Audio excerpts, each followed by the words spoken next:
Hey, yo, Fro Wrestling Podcast listeners, welcome to the show where we don't sing it, we bring it. Help us out and click subscribe to show your support. And if you are a YouTube user, make sure you click that bell so they let you know every time a new episode goes live of the Fro Wrestling Podcast. Make sure you follow us on our new Discord community. Check out Fro Wrestling on Discord. And we are now the official wrestling podcast of TSJ Sports. Check them out at www.tsj101sports.com. They cover the latest and greatest in the world of pro wrestling, as well as every other sport you could possibly think of. Check out TSJ Sports today. Hey, are you sick and tired of dropping $60 to $100 for the latest and greatest wrestling video game? Stop immediately. Go to Wrestler Unstoppable, available exclusively through Facebook. Create your wrestler, sign contracts, get involved in storylines, headline pay-per-views, even build your own corporation. They include everything in Wrestler Unstoppable, available now to Facebook users, totally free. If you want to become a member of the Fro Wrestling Podcast family, you want to help out the show, we would love to see your support. Make sure you get your name in the shoutouts by going to our Patreon page at patreon.com/Fro Wrestling Podcast, like our buddy Mike in Lansdale, and sign up today. Don't forget, we have loyalty rewards as a program. $15 a month contributors get to co-host an episode of one of our live shows. $7.50 a month contributors, you get entered into a drawing to also co-host an episode of one of our live shows. So, hello everybody, welcome to this live episode of the Fro Wrestling Podcast. We'll be taking questions, comments, anything you want to touch on through whatever streaming service you use. Go to the chat feature, click your comments, we'll see them here, and we can get to you guys and bring you into the show and be a part of the show right now. If you got questions, you're a little shy, don't want to get on there live on the air, that's fine as well. Go to the Fro Wrestling Sound Off line, 267-642-1160. You could do a talk-to-text service. You could just text us a message there. Get us a question for a future episode. We want to make sure you give us your name too, so we can give you credit for your questions when you call in to us. Don't forget, head over to the homepage of the Fro Wrestling Podcast, www.frowrestling.com. Preview the topics coming to the show. And most importantly, just updated yesterday, all the independent wrestling events coming to a town near you. Check out our Indy events tab. There is so much independent wrestling out there, and there is the great intimate experience of being up close and personal to the wrestlers, to the talent, and getting an opportunity to really experience wrestling from a different perspective. It doesn't always have to be a WWE show. So check out that Indie Events tab. Try to support indie wrestling, and let's let this entire industry just grow. So, lots of news this week, and the huge news coming out is that the behind-the-scenes plan is, after SmackDown, Roman Reigns getting, piled on by this scaffolding and all this equipment, that it's going to be Daniel Bryan revealed as his attacker, setting up Roman Reigns versus Daniel Bryan for SummerSlam. It has been done before, nothing to this level, a real legit feud between the two, and what a great pairing, because I think Daniel Bryan has the ability to go in the ring and put on a 5-star match with anybody he works with. I think Roman Reigns always gets a bad rap for as good a worker as he is. I think he really needs a match with someone like Daniel Bryan to show people that he can go with the best of them, and I think this is going to give him the opportunity to really showcase that if it's booked properly with Daniel Bryan.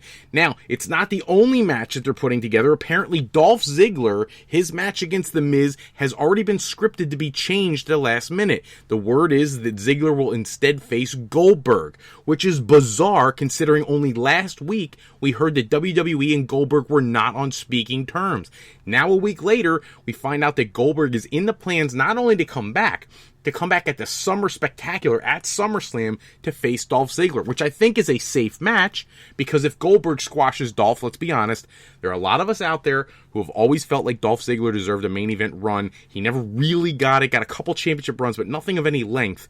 And now, time has kind of passed him by. It's not going to happen anytime soon. So if you have him lose to Goldberg, it doesn't really hurt his character all that much. He loses all the time anyways. Goldberg coming in really makes the match interesting. I did see that you've got people wanting to get involved in the match. They wanted to see The Miz. They wanted to see Shawn Michaels involved in the match. I would have been a much bigger fan of that. I think Michaels and Dolph Ziggler is something we've all wanted to see. We just haven't had the opportunity. I saw Matt Riddle wants to get involved in the match. Way too soon for that. Matt Riddle is not over enough to command a match with someone like Goldberg. or with Dolph Ziggler for that matter. But the fact that they have Goldberg and Ziggler on the docket for a match, the Roman Reigns, Daniel Bryan match, it's making SummerSlam start to come together as an actual must-see show. Let's face it, Extreme Rules was not must-see television. It just wasn't. Many of their shows lately haven't been ones that you had to be a part of. SummerSlam is shaping up to be that way.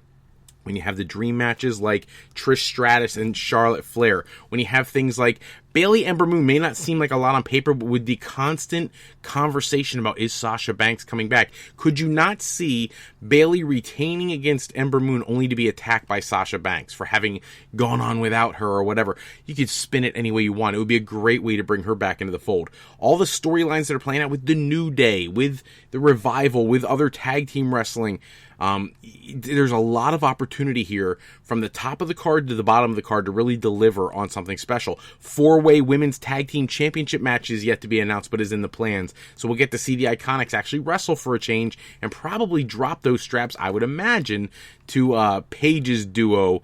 And that's something that probably is long overdue. So we'll have to see how SummerSlam shakes out. But when you hear matches like this, it gives me a little bit of excitement about WWE might actually be understanding that they need to deliver some big matches to their talent. We've all seen Seth Rollins and Brock Lesnar. I don't think anybody is jazzed for that match at all. I think the whole thing with Natalya trying to challenge and take the women's championship, that sounds great on paper, but let's face it, Natalya has not been pushed in a strategic way. We have barely seen her on television, and suddenly she's supposed to be a threat to the woman who dethroned Ronda Rousey. Let's be honest here. Becky Lynch is not going to lose her championship to Natalya.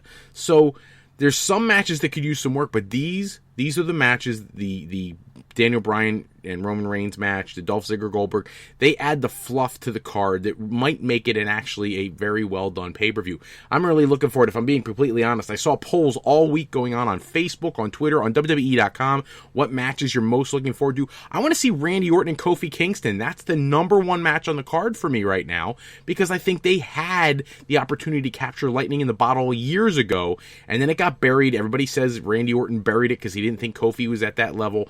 Well, now he absolutely is, and this has the opportunity to be the match on the card. I hope that's what they do. I'd love to see him switch Goldberg out for Shawn Michaels, because I think that could steal the show as well, but I don't think that's going to happen. AJ Styles and Ricochet, another match that could be an absolute clinic. Nakamura's match could, if they actually book it, could be an incredible match, but there's a lot of opportunity. Now we have to hope that it's more than just putting together matchups. Any one of us can sit down with a piece of paper and a pencil, make a list of wrestlers, and decide, oh, this would be great against this guy, that guy, or the other. That sounds great, but then actually going out and delivering a quality match is not always as easy as it sounds. And I hope that WWE understands that they really have to take their time with these matches and create something that makes memories. And I understand you're not like out there trying to impress Dave Meltzer and get 5-star ratings on every one of your matches, because who the heck cares about Dave Meltzer to begin with? But you should want to put out wrestling that is on par with anything else in the business, with New Japan Pro Wrestling, with Ring of Honor, with All Elite Wrestling, with AAA after last night's Triple Mania. We'll get into that a little later. But you need to be on par with all the other product that's out there, with Impact Wrestling, who's killing it right now. And hopefully WWE puts together the right matches, but then also lets the talents go out there and showcase that talent so they can make the matches believable. Speaking of Roman Reigns, he was in the news this week talking about, he had this experience filming with The Rock, and he really got a taste of the Hollywood lifestyle. How long is he still going to wrestle? Now, he does say that he sees himself another 4 or 5 years being able to do the full-time schedule, but let's be honest. The way Vince McMahon has pushed Roman Reigns the last couple of years to the point that we were at nausea about him, now you're saying, well, maybe 5 years. WWE has a huge problem. Who is their next, and I hate to use the name, but who's the next John Cena? The next 10, 12-year guy who's going to be the face of the company? It's not Randy Orton anymore. He's too old. He's done it, been there, done that, done everything. It's obviously not Roman Reigns if he's leaving in 4, 5, 6 years. Who is it? And do they even have them on the roster? It can't be AJ Styles. He's too old. It can't be Daniel Bryan. He's too old. Could it be someone like Ricochet? Possibly, but he's kind of on the lighter side of things. I know that they make people believable that he could beat almost anybody, but We want to see somebody who could really be the face of the company. Is it Braun Strowman, who in the news this week stated how he doesn't need a championship right now, but that he definitely wants one, and he wants to main event multiple WrestleManias, is starting with the next WrestleMania against Drew McIntyre, which I think would be incredible. Weird that he threw that out there. I'm happy to see him have some fire in him and wanting a bigger role, but have to wait and see how that plays out over time.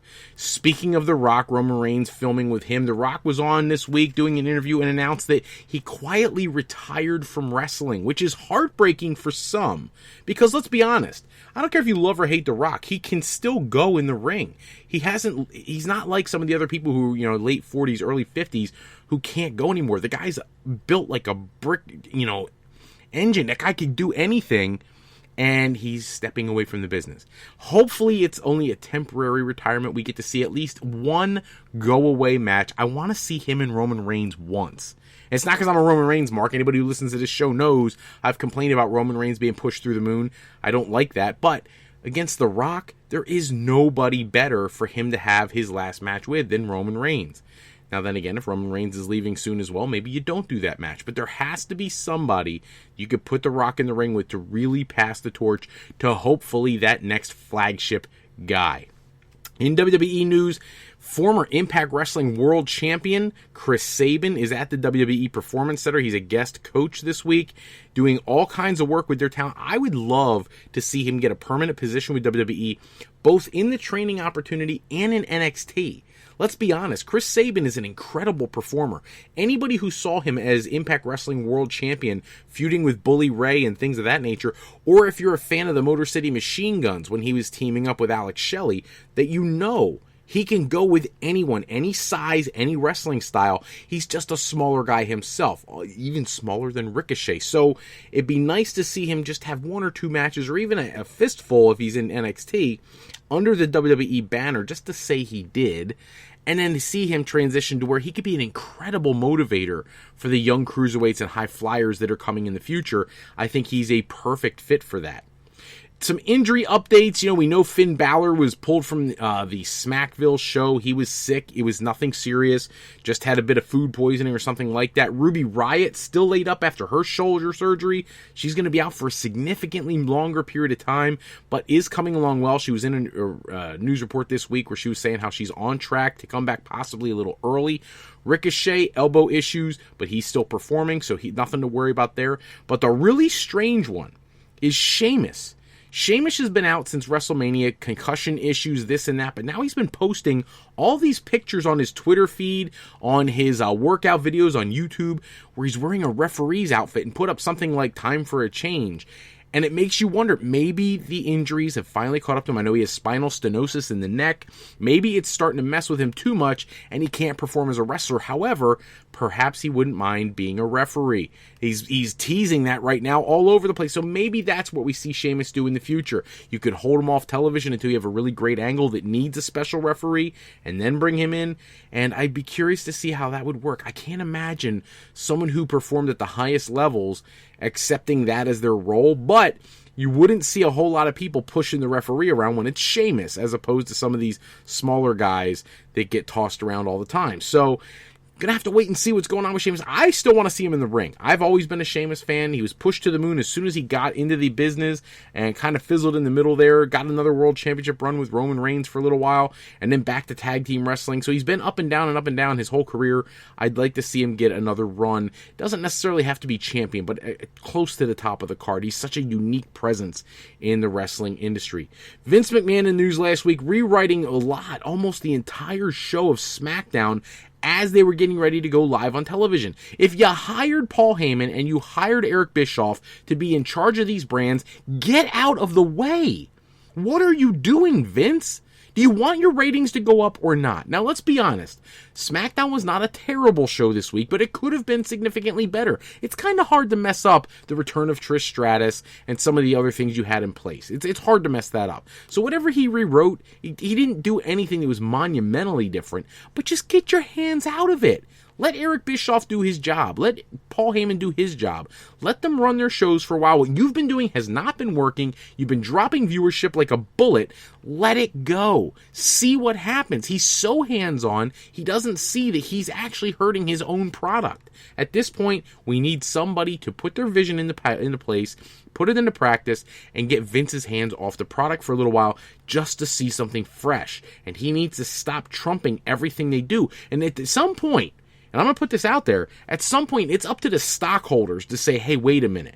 Vince, you're ruining the brand. You're hurting our investment. We need you to step aside and put somebody else in that role. And let's be honest, in a publicly traded company, they can do that. There can be a hostile takeover in the real business world. Now, I can't imagine the day where Vince McMahon is not leading WWE, so I'm not suggesting that, but I'm suggesting he gets a stern warning from the stockholders, from the rest of the executive team that, hey, listen, you might want to take a step back because we need a new vision because what you're doing is not working. Lucha Underground star King Cuerno, if you are familiar with him, he is on his way to WWE in the next month or so. An incredible talent. They wanted him ever since the first season of Lucha Underground, but for whatever reason, it never came together. His Lucha Underground contract was ridiculous. He was finally free of that contract recently, and now he'll be coming to the Performance Center. He should add some depth to the 205 roster and potentially take like a Ricochet type role going up to the main roster. He can really throw down with any of them. Montanza Cueto and he has some great matches in Lucha Underground, who, if you don't know who Montanza Cueto is, that's Jeff Cobb. So he could definitely go with the big guys. Then he's also had matches with Ricochet and some of the smaller guys. So absolutely happy to see someone like King Cuerno getting an opportunity. The Undertaker's contract status has been a topic of conversation all week for WWE fans. His contract is not a lifetime deal, but the word is it's so many years it may as well be a lifetime contract. The Undertaker will never, ever be in AEW or anywhere else for that matter the rest of his career. He is with WWE for life. And that's just, I think that's Vince doing right by The Undertaker. He has drawn so much money over the years that giving him a lucrative lifetime contract is exactly what Vince should and has done. AEW, the big news for their company, selling out their TNT debut show. I was trying to get on there and get tickets, and I totally forgot about it, and I'm kicking myself now because I would have loved to have gone to that show. That's going to be electric. Tickets started as low as $20, and ringside were extraordinarily reasonably priced. And they sold out their DC show. That's great news for them. What is also going on this week with them is there's some frustration with CM Punk. CM Punk came out on ESPN, made it very clear that he is not a part of AEW, that they've made offers to him. They've never had a sit-down face-to-face. He's not doing it. It's not happening. He's not, trying to lead people on. And apparently AEW is angry with him for saying that. They've always thought, at least their perspective is, they've been upfront with him, that they've made overtures, they've made offers. He's never accepted anything, but they thought that the door was open to them possibly working together. Now this week, to add fuel to the fire, Cody makes a statement that he thinks that CM Punk may go back to WWE. And now other people are saying the same thing, that at some point it looks like Punk may consider a return to WWE. I can't even envision a scenario where that happens, but apparently they think so. So I'll be curious to see what happens if he shows up at the TNT debut. They played us all. If he doesn't, then you got to wonder, is he really done for life, which would be so young to hang up the boots in an industry where he really didn't have to do a lot if he didn't want to, just to make appearances here and there? Or is he going to come back to WWE and do what we never thought we'd see? Have to wait and see. There's some reaction to AEW announcing that at that debut show for TNT that Cody Rhodes will take on Sammy Guevara. Not that Sammy Guevara is not a great talent. He is. He's an incredible worker. He's been all over the world already at his young age. But that for the debut show, you thought Cody would have gotten a more substantial opponent. And I get the people who feel that way. But who are you going to put Cody against? Let's be honest. You've got a program in place with Jon Moxley for Kenny Omega, so they're off the table. Hangman Page and Chris Jericho, whoever wins the AEW championship, the rematch is going to have to take place at some point, and that probably will be on the debut episode as well. They're going to crown women's champion on that show, potentially tag team champions on that show. There's a lot going on in that first episode. So that being said, who do you put against Cody? Look at the roster. You're going to put MJF against Cody? MJF's been defending Cody online about the Shawn Spears issue. Are you going to give him the Shawn Spears match? Well, you can't, because you can't give everything, all the dream scenarios that you've created in your company on your first show. Why would you tune in week 2? It's going to be very hard, I think, for week-to-week television to be entertaining at the level AEW fans think it's going to be if they give you everything the first week. Cody and Shawn Spears, they can hold off a few weeks, make it a main event for a future show, and help build their brand. But the reaction to Cody versus Guevara, I think, was a little bit unfair. People were so let down. I'm like, why? He's a solid performer. He and Cody could put on a great quality match, which is something AEW has promised. And then we could see the matches we really want a little bit further down the road. But it gives you a reason to keep coming back. They have the 6-man tag team match is going to be there to debut. You're going to have Kenny Omega and the Young Bucks taking on Chris Jericho and a mystery tag team. Jericho teasing on saying, you're not going to believe who I'm bringing with me. And I'm making a prediction here because I have no idea, no information. I say Chris Jericho shows up with Enzo and Cass, and Enzo and Cass team up with Chris Jericho to take on Kenny Omega and the Young Bucks. Because Enzo announced this week that he's coming back to wrestling. Cass has been wrestling recently with Northeast Wrestling, doing a very good job up there. Same thing with Enzo. He's going to be returning up there. It would not surprise me at all if the two of them showed up in AEW for that debut show. It would be a great opportunity to pop the crowd, bring in some controversy. It's like the Eric Bischoff thought philosophy. Controversy creates cash. Bring them in, let them pop the show, and really inject some life into the product. I think that's a great idea. I can't think of anybody else that they'd be thrilled to announce. What, LAX? LAX is a possibility. But let's be honest. You need to attract a broader audience. I saw this week that Cody and the Bucks and everybody were saying, they're not trying to attract the casual fan. They want to attract AEW fans. I get that. But that can only sustain you for so long on TNT. TNT, the network, wants to draw in, I'm going to estimate, probably in the neighborhood of 500,000 to 1 million viewers every week. You can't do that if you just appeal to hardcore wrestling fans. You have to have something that is recognizable by the general population. LAX is a great acquisition. If they get them, great. I'm thrilled. I'm actually happier if they go to AEW than WWE because AEW actually cares about their tag team division. But Enzo and Cass are mainstream attention.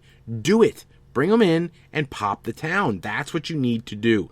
Tennille Dashwood off the table, not signing with AEW because she just signed with Impact Wrestling. Nice to see her getting back in the fold. She'll make a great opposition to Tessa Blanchard at some point. Tessa Blanchard's just killing all over the world. We'll get to her in a few minutes. But Tennille Dashwood needed to get someplace that could give her exposure and give her great matchups. And I think the roster on Impact Wrestling is getting close to that of WWE. The Women of Honor, they were all right for a little while, but now they're like taking a serious dip. And so I think that Impact Wrestling really does have the second best female contingency out there, and it's a great landing spot for Tennille Dashwood. Sad news this week in a couple different ways. One, Defiant Wrestling, formerly known as What Culture Pro Wrestling, closes its operations after 3 years. This is the second week in a row that I'm announcing a closure of a company. Last week, Wrestle Circus. This week, What Culture or Defiant Wrestling. And it's really a shame. Go online, go to YouTube, and check out the Defiant Championship match. It's a Rumble match where Drew Galloway, Rey Mysterio, people like that, Cody, are all involved in the match. It's a great match. They put out a good product, and they're already gone. And I'll be honest with you, their product looked very AEW-esque. So hopefully AEW could do something they couldn't, but it's really sad for me to see Defiant Wrestling go.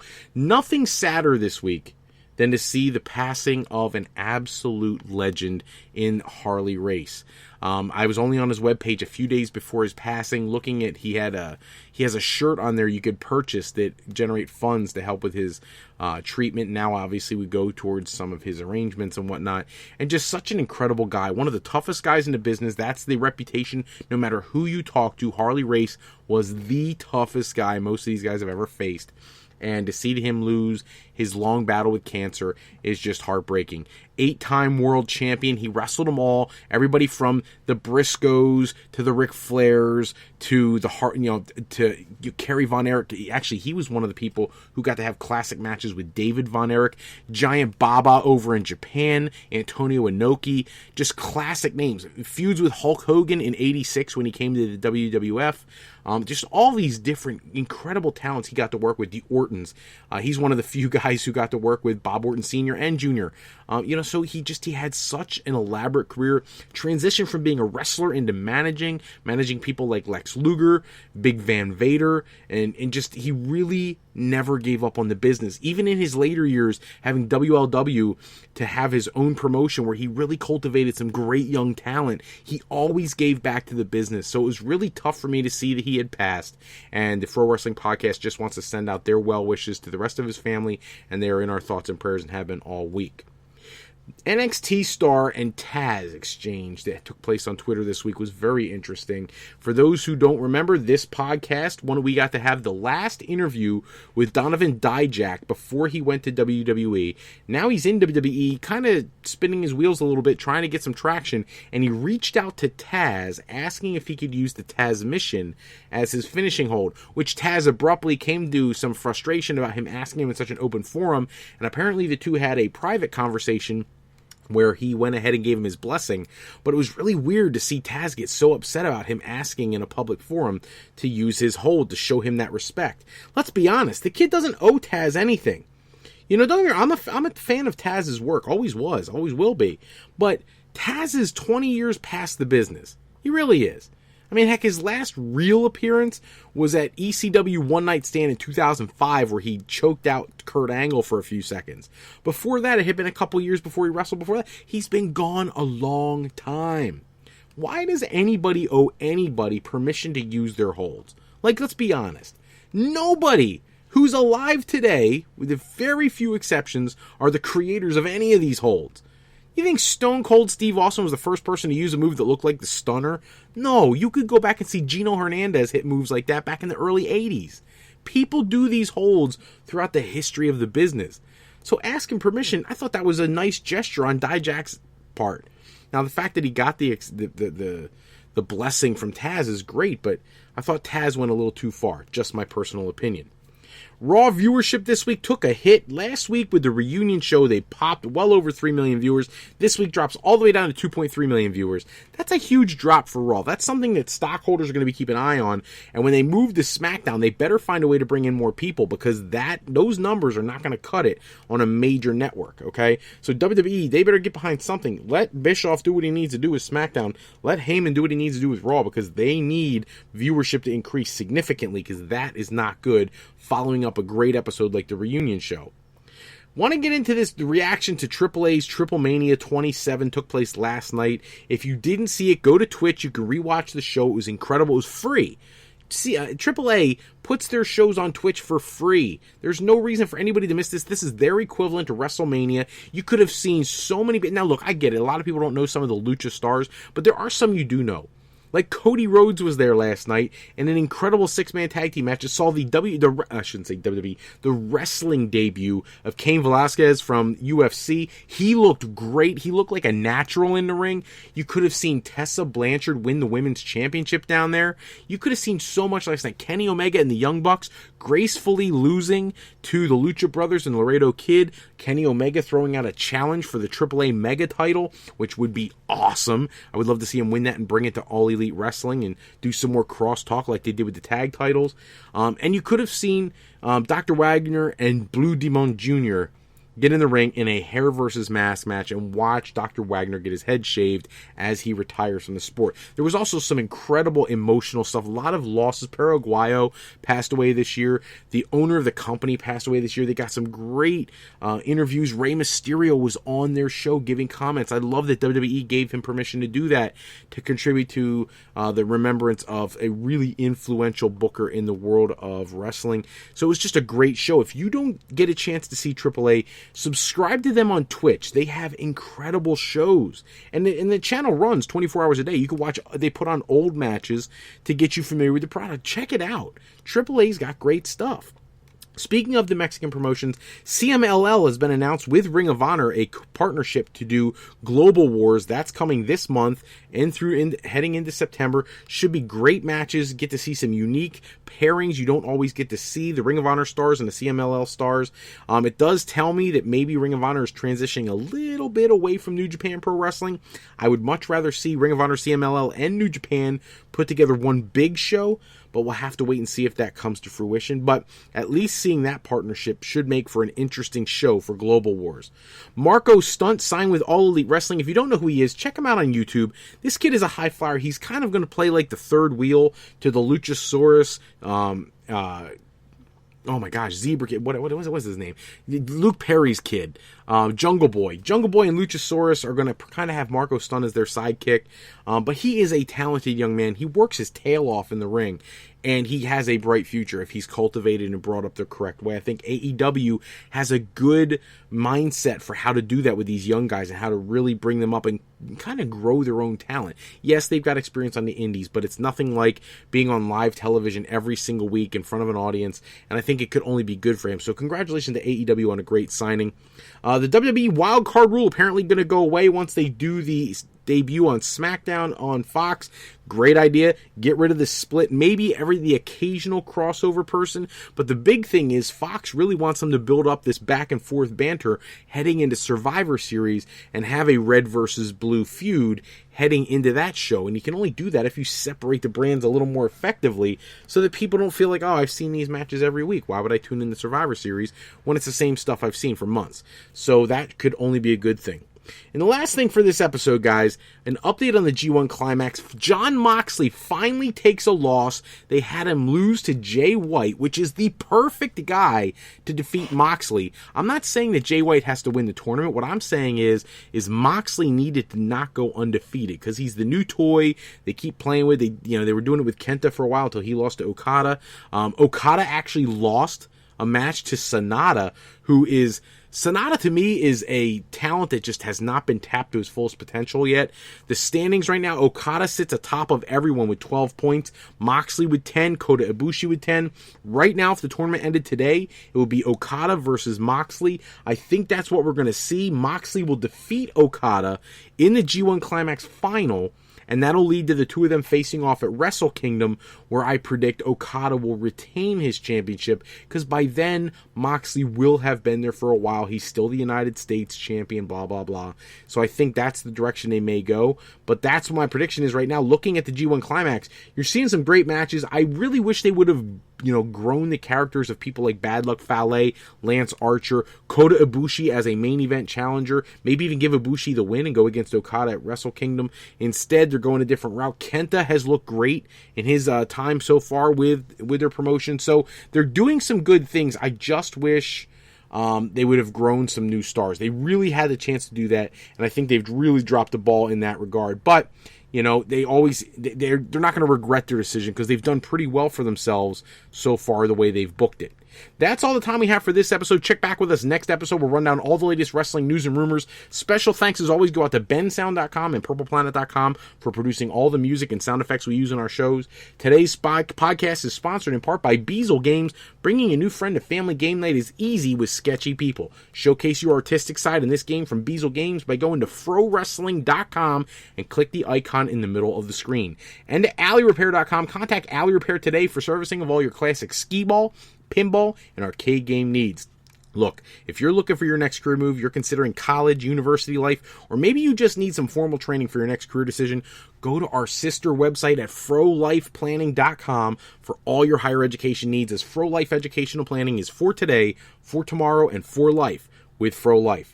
I'm Fred Froelich, better known as Mr. Fro. I want to thank you for taking a few moments with us today. If you're looking for more wrestling news and rumors, make sure you swing by www.tsj101sports.com for their latest articles on the world of professional wrestling, or go to my blog, In Fro's Corner, for my editorial pieces.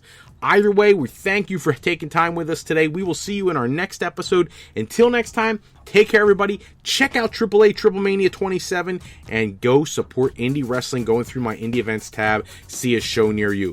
Take care, everybody. Have a great night. We're out.